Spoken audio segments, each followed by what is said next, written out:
Hi, I'm Andrea Hoffer, the host of Makers and Movers, where we talk to the people behind the manufacturing industry. We learn lessons and explore their journeys. And today I am so excited to meet with Jennifer Reynolds, who is the CEO and founder of Sauce Goddess. And one of her spices I am addicted to. So I'm sure we will talk about that some. So welcome, Jennifer. Thanks, Andrea. I appreciate you having me on. Thank you for coming on. So we've known each other for a little while, but I would like to hear about your story. How did you get into the sauce and spice business? Well, it actually all started with a dare from my friends. They threw down a challenge, and I was making a version of my dad's barbecue sauce here, the sticky sweet one. This is kind of what I grew up with from when I was 3 or 4. He didn't like liquid smoke, so he made his own sauce. And so he was retiring. My parents were retiring and leaving San Diego. And I said, "Oh my gosh, I need the recipe." And his first comment was, "What recipe?" So we sat down. I got him to use measuring cups for the very first time. And I wrote everything down with a lot of scratches and, plus a quarter cup of ketchup. And then I just had to convert it into the way you would actually make the product commercially once I decided to go into business. Yeah, my friends threw down a challenge. That's the nuts and bolts of it. Otherwise, I probably would have just sat there with this great recipe and done nothing. And they said to me, "Don't get old and wonder what if you'd ever done something with your dad's recipe." And Yeah, I thought, gosh, I don't ever want to wonder what if ever about anything. I'd yeah. rather just jump in and do it and, see what happens, see how it goes, as opposed to wondering, gee, I wonder what if. So so what next? Like you got the challenge and you had the recipe, but there had to have been a much larger step to Oh yeah. actually make Oh, this a company. oh yeah, yeah, yeah, yeah. It was a lot more than that. And it's funny because I sat down on my cute little ruby red iMac, if anybody remembers those. I sat down on my computer and I put in gourmet sauce manufacturing. And I kid you not, a website pops up, and this is old school websites, the big bright colors, and nothing's gorgeous. Mhm. It's just big blocks of text, and the title bar says, "So you want to start your own gourmet sauce company?" And I was like, "Uh-huh, actually, I do." You can find everything on There the were, internet. yeah, there were all these little squares on there of things that you could click on, and it was a link to go somewhere. And one of them was a co-packer. So I use contract packagers still 23 plus years later. Mm. One of them was a person that did nutritional analysis to do your labels for you. And it was just a lot of details. There was answers there for me. And it was pretty cool to find them just all in one place with one little click of the mouse. Yeah, that's pretty amazing. And you found Right. from that website you used everything that it recommended, or did it take you I other started with places? that co-packer, and I started with that nutritional person, and then I moved on from there. My background, my college education and my background was in printing. So I already knew printers. I was in the printing business at the time, selling supplies to them.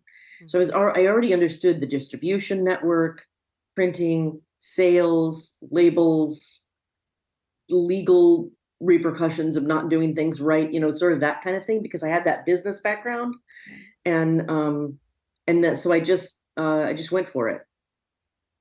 Right. And I see behind you, we got a little snapshot of your Yes. spices and your sauces. So tell us, you told us what your first sauce was. What was Yes. your next? What was the journey in creating all these Well, different wonderful tastes? these two actually both came out at the same time.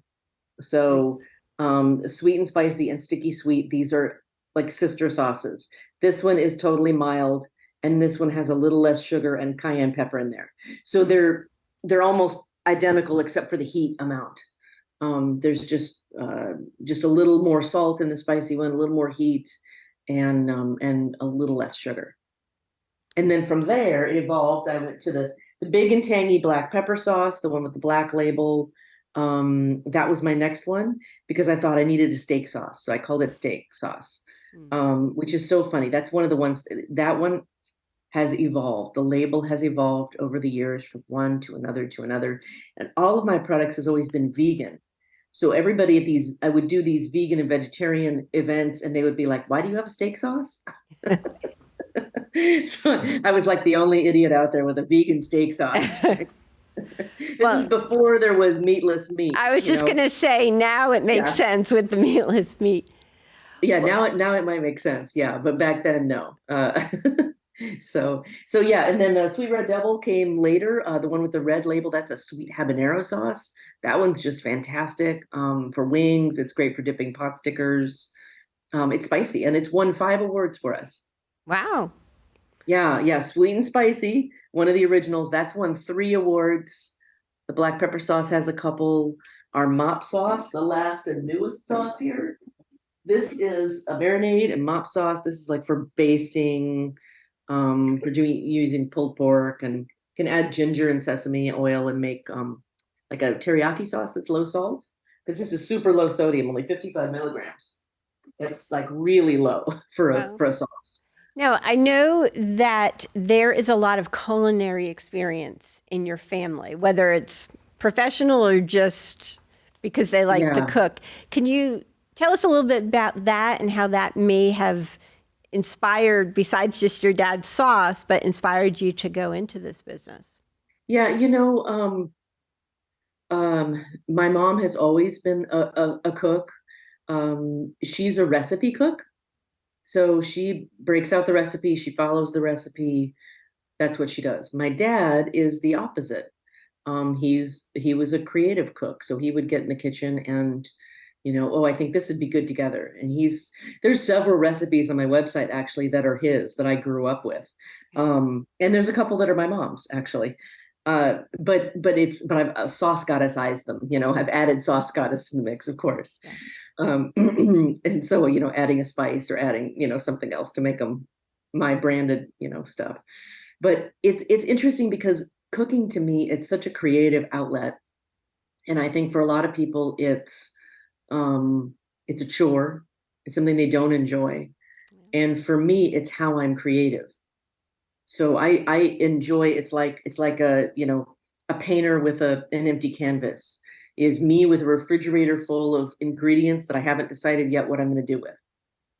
Just, a drawer full of vegetables, some meat, some condiments in the door, other stuff, and a spice cabinet full of spices, and I'm all set. I'm ready to paint. I'm ready to cook and create something. So it's neat. I like it a lot. It's amazing to me, and I admire it a lot. I think, I've shared with you that cooking is a chore to Yeah, me. yeah, But I yeah, do love to eat, and I, of yeah, course, love anything that's easy. So putting some of your spices on, because I am vegetarian, on my food really helps. I feel like I'm cooking. I'm yes. taking a dish that somebody else made and putting my own little signature on it using your Yeah, sweetened and spice or that makes you feel you're creative, right? yep. I mean, it's that's the neat part of it is everyone can own what they're making, what they're eating, um, and be a little bit creative, even if it is just sprinkling some sweet heat on your vegetables. Um, it's great, and this is the one that I know you love. Yes, yes. So tell us a little bit about some of the challenges you have faced. I know you are on the shelves of some stores, and Mhm. I'd love to hear about how that happened and were there challenges getting on those shelves? Because I've heard it's Sure, not very sure. easy. Yeah, it's difficult to get on the shelves. I think the thing is it's difficult and expensive to get on the shelves, and it's difficult and expensive to stay on the shelves. Mm. It requires consumer support. So if we don't have sales, I can pay a a store, a large chain or a natural foods chain or something like that, I can pay them $20,000 to get on the shelf. I can give them that value in free product to get on the shelf, and that's not unheard of. So for those of you listening, it is $20,000 is probably getting off cheap, actually, Yeah. which is insane. But it's part of the way the stores justify the fact that they've got to take something off the shelf. They've got to pay somebody to do all that. They've got to discount what's left on the shelf and not make as much on it. Although typically the manufacturers get charged back for whatever discount they do. So go figure the justification. But anyway, it's I know they have expenses related to changing products. And so the manufacturers bear the brunt of a lot of those expenses. So Wow. And but in terms of retailers, just to give you a short list of where we've come. So for any listeners that might be on the West Coast, we used to be at Henry's, and then we were at Sunflower Market. And if you know anything about those two brands, they were bought out and became part of Sprouts Farmers Market, which is now a national brand, which has, I don't know, at last count, I'm gonna say 350 stores, and I'm probably still gonna be wrong. They just seem to be popping up, 5 stores at a time every, couple months. yeah, They're growing like crazy. yeah, they just opened near me. Yeah, Two stores near me. it's a really neat natural store chain, and they have 4 of our spice shakers just sitting in front of the meat counter, which is an ideal place for our products to be, because they sell meatless meat in the meat counter also. So if somebody wants to go get Beyond Burger or whatever, they're going to find that in the meat department as Great. opposed to in the produce department. So, what has it been like as a female founder and CEO of, a food manufacturing company, essentially? I Right. hear sometimes you see more males in this industry. Yes. Well, it's interesting. You see more males. Um, you don't see, so in terms of owning the companies, you see more men. In terms of running the companies, creating the products, it's probably 50-50. In terms of at the corporate level buying the products, it's probably 50-50 men and women. There's a lot of female buyers out there that are, they're buying for condiments, or they're buying for the spice aisle, or, whatever it might be. They could be buying for the meat department. Matter of fact, I know one at Sprouts. Mhm. And it varies across the board, but I would say when you start talking corporate level of large food companies, it's men, just like corporate America is with other businesses. There's a lot of men. Once you keep going up, it's not necessarily a 50-50 proposition.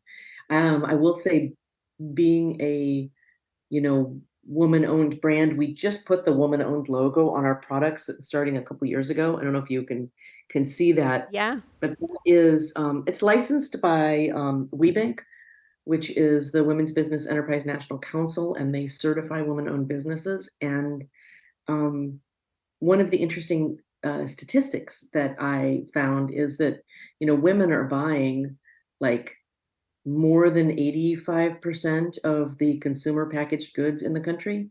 So that's Wow. all of the food. We're spending trillions of dollars. So the fact that I've got woman owned on my logo, I'm just challenging all your women, listeners and viewers. Gosh, go out there and take a chance on a woman owned brand. I've done that. I bought some stuff at Target. Target's a huge supporter of women owned brands. And I bought something that's like a pain, gel thing, comes in a little stick like deodorant does. And I took a chance on it. The stuff's great. And I did it because it said it was woman owned. If it's not a good product, I'm not going to buy it again. So, we still have to bring our A game with an excellent product that's worth everybody investing their money in time and time again. But Right. having the woman owned logo gets us that first trial, which Yeah. is great. Yeah. My company, Hot Talent Experts, we're certified by WeBank Yeah, as well. We don't have yeah, an actual physical product to put the logo on, but we do put it on our website, and it's in yeah, my email signature. yeah, I'm yeah. pretty proud of it. Yeah, it's a difference maker. Hmm. And I think it's why it's one of the reasons why Whole Foods on the East Coast took our sauces on. I mean they expanded us into three additional regions. So we're in, Midwest and East Coast now, parts of the East Coast. Um, and I think part of it was because we're a woman-owned brand and we have a great product. So we have to have both. They're gonna try it, they're gonna taste it, look at the label and say, yes, we'd like this on our shelf. I know that's why the product is on the shelf at three Kroger banners. It's in Fred Meyer QFC and King Supers in Colorado. And I know it's because it's woman owned, because the head of diversity shepherded us through the process with the buyer. And, that's, they basically said, let's support this woman owned brand. Hmm. And that's pretty cool Yeah. when corporate America wants to give us just a little shove up. Right. Yeah. Um, So tell us about the people you work with. Do you have a team? Do you use a lot of contractors? yeah, Is there something special you look for in the people yeah. that you work So our we use contract packagers. We have two of them that manufacture our sauce, and we have one that manufactures our spices and our dip mixes. And so it's really as easy as I just issue a PO and they make the product and tell me when it's done and we pick it up. with? Um, so that's pretty darn simple. And I consider them an extension of my team, but they're their own business and they've got their business to run like I've got mine. Um, we also use a facility that hires adults with disabilities, and they do a lot of the handwork on our products. So these little tins back here, um, the labels are put on by an adult with disabilities. There's normally a pouch inside. This is already open. This is my package that I use. Mhm. Um, but it's, there's a little pouch inside. There's a recipe card, but they put all the labels on and they build our pallets. They ship our UPS out. So it's kind of neat to give back in that way. Yeah. Give them a job and something to do, and they know what they're doing and they're excited to help out and get a paycheck and all that. So it's neat. Oh, it's interesting. Where are they doing this from? The facility I have right now is actually in Missouri. They're in a rural town in Missouri, and the folks come from, I'm not sure how far. I'm not sure how far they get, bussed in, or if they're all from the immediate area. But they could come in. It could be that they've got a physical disability. It could be a mental disability. It could be something like that. But they're just challenged in some way, and the handwork is right up their alley. They love doing it, and it's perfect. And the labels are on there. They look gorgeous, and that's what I'm looking for, is Yeah. someone that can handle that detailed work, and that has the attention to detail, because some of the folks with autism and they're very detailed, and Oh, the idea of putting that label on there straight is just perfect for their skill set. oh, I really like that. Yeah, it's neat. Amazing. And do you have any other people that you work with regularly? Well, gosh, I have a professional video editor that I use, and I've got someone that helps me with my social media. They're professionals. I've got a professional bookkeeper that I use. And then I have two people that are part-time employees. One handles order processing. The other one actually is starting August 7th. And she'll be handling order processing, writing SOPs. And then she's going to actually move into some of the um, writing of things for our website and things like that. She's a English whiz, and so her creative writing skills are great. And she will probably enhance that with a little AI. We will have Chad helping out. That's what we've named Chat GPT Chad. I've heard different names for Chat GPT. Another Yeah, person I yeah. know calls it Chachi. Chach, Chachi. Chachi. Okay. Yeah, so we have Chad. So Chad is our our A team at the first draft. And then we take that and work with it, and fine tune and make sure it's all correct, actually. Yeah. Interesting. Okay. Yeah. So what else do you want to share with us about your journey, about what's going on next for Sauce Goddess?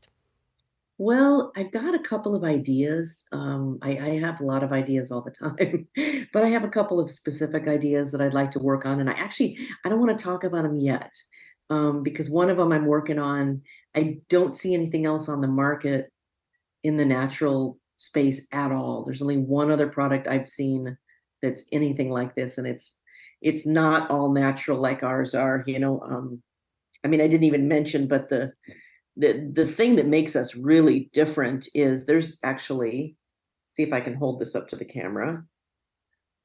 If you can see, our ingredients list is just this short little list right there. Mm-hmm. So, There's no xanthan gum, there's no flavorings, there's no colorings, it's just food. It's just tomato paste and sugar and water and gluten-free soy sauce with no GMOs, and that's all. There's no anti-caking in here, no flavorings. It's just spices and sugar. That's it. Super simple. yeah, it's hard I to mean, find that.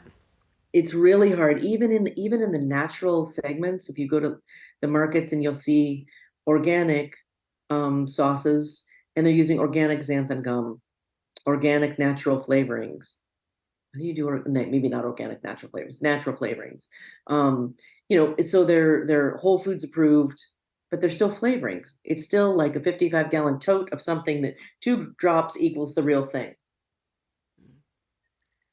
And I just don't want to use that. I guess I know it's a little weird, but I just feel like I'm going to use the real food.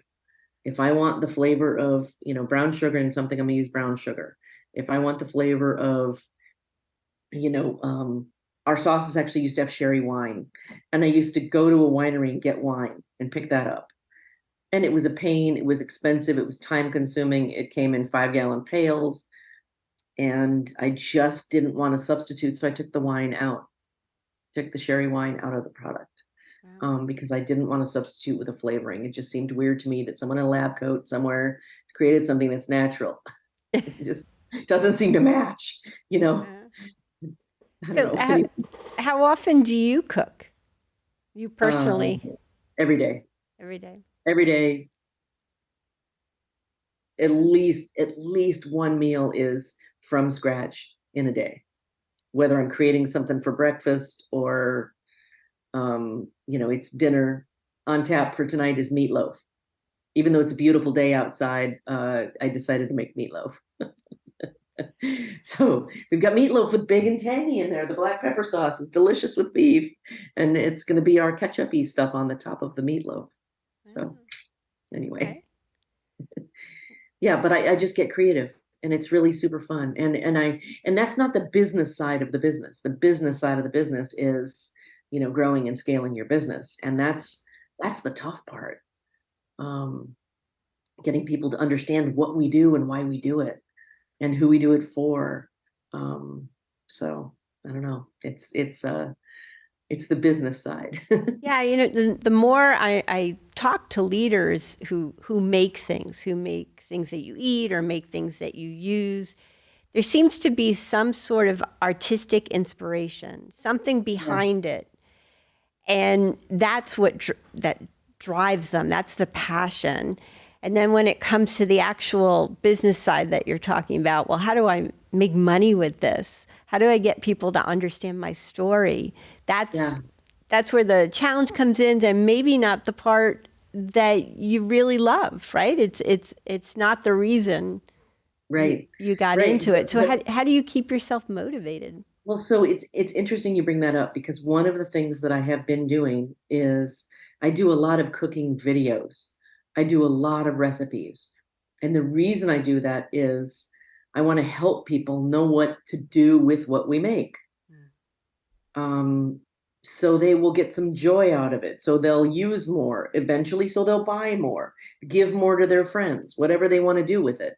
But I like the creative side of being able to help people and and be creative on my own with what I'm doing. Like I will probably take pictures of this meatloaf because it might end up being a recipe.